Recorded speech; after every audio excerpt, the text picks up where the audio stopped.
কারণে আপনারা উঁচু জমিতে পটল চাষাবাদ করবেন। আর পটল চাষের জন্য যে বেলে দোআঁশ মাটিটা হলে সর্বোচ্চ ভালো হবে, যে মাটিতে দেখা যায় বৃষ্টি বা বন্যার পানি উঠবে না, এরকম জমিতে আপনারা পটল চাষাবাদ করবেন।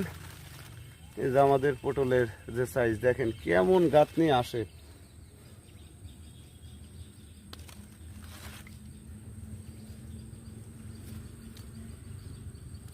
যে পটলের যে সাইজটা দেখেন, পুরো পটলটা একই সাইজের পটল। এটা অরিজিনাল হাইব্রিড বারিটো জাত। পটলে সার ব্যবহার করবেন, মূলত খোল ব্যবহার করবেন, দানা ব্যবহার করবেন এবং টিএসপি সার, পটাশ সার, ইউরিয়া, এই তিনটা সার সর্বোচ্চ পটলের পটল গাছের খাদ্য। তে আমরা প্রতিনিয়ত পটলের চারা বাংলাদেশের প্রতিটি জেলায় সেল দিয়ে থাকি। আর পটল বিষয়ে